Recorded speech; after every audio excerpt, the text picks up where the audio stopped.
This is a true life story of a very beautiful girl called Cynthia, who was living in Abuja. Cynthia was known across Abuja as one of the most beautiful young women in the city. Graceful, intelligent, and successful, she had many wealthy men asking for her hand in marriage. Some were business owners, some were politicians, some were sons of powerful families. But Cynthia turned all of them down, not because she didn't want love, but because her heart was already tied to a memory. One night, at a high-class party in Maitama, Cynthia met a tall, handsome man who introduced himself with calm confidence.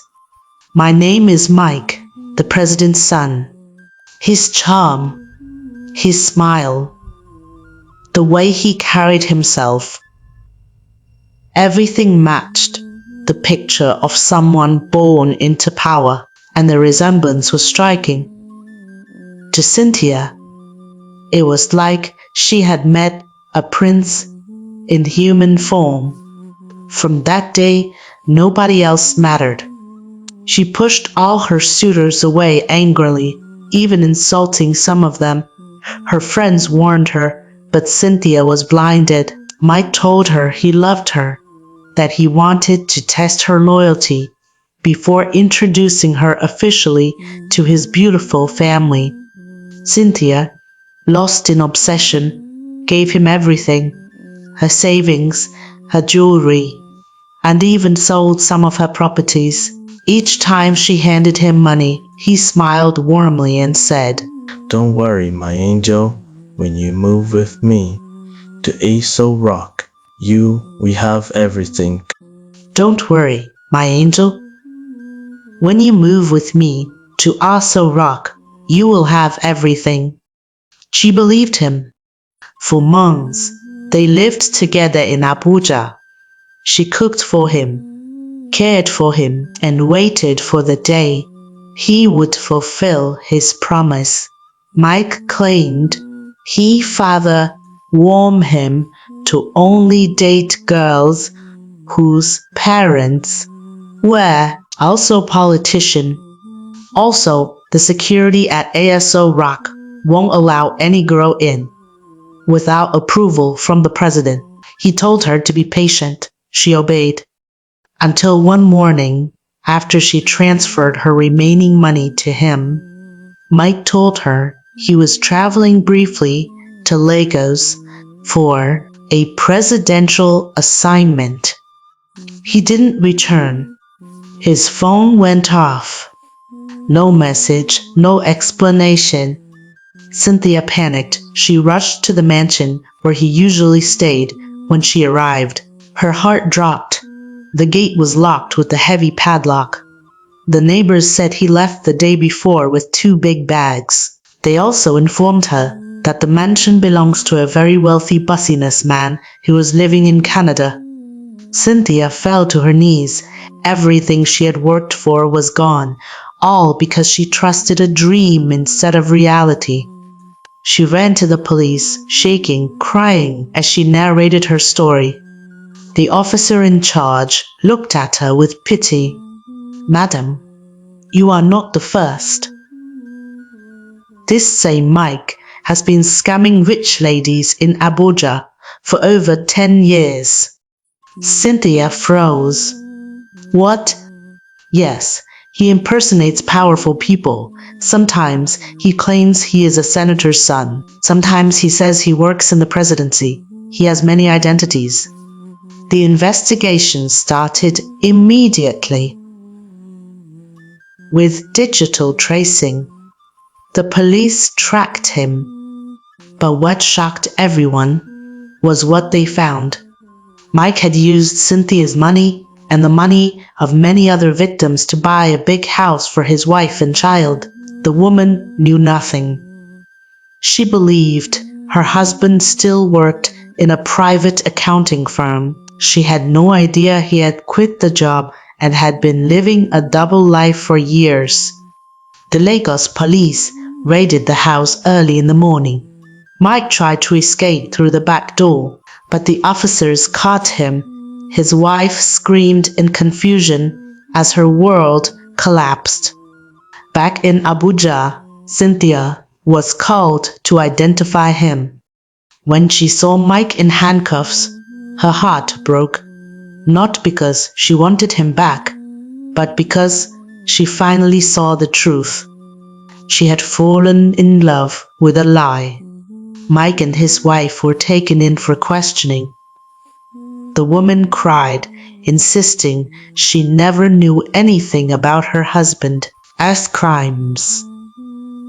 After investigation, the police confirmed she was innocent. Mike, however, faced a long list of charges: fraud, impersonation, identity. The courtroom fell completely silent as the judge stood to deliver his verdict. Mike, once confident and proud, now looked broken. The judge spoke firmly, reminding everyone how Mike had spent over 10 years deceiving innocent women through fraud, impersonation, and emotional manipulation. After reviewing all evidence, the judge declared, "This court finds you guilty on all counts." He paused before announcing the sentence.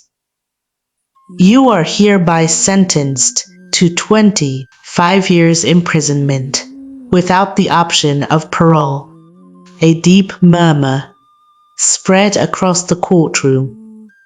Mike's knees weakened as officers placed handcuffs on him and led him away. The man who once claimed to be powerful was now powerless.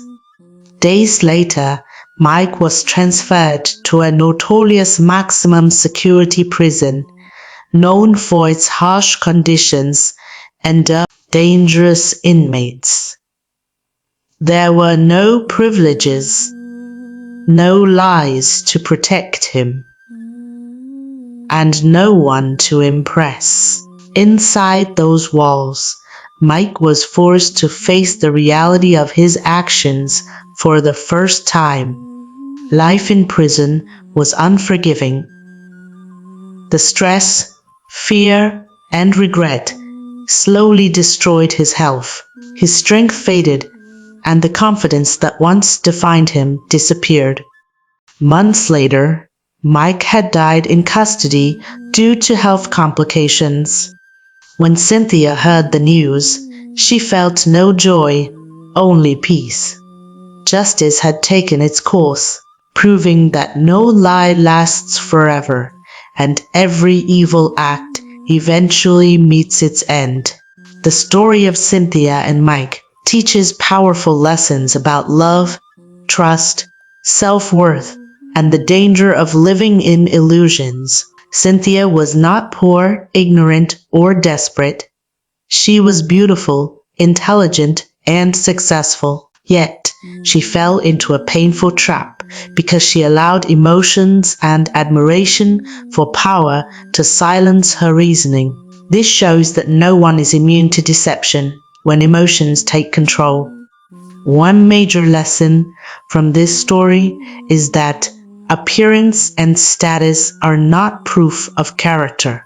Mike's confidence, resemblance to power, and smooth speech convinced Cynthia that he was important and trustworthy. She never took time to verify his claims because she was carried away by what he represented.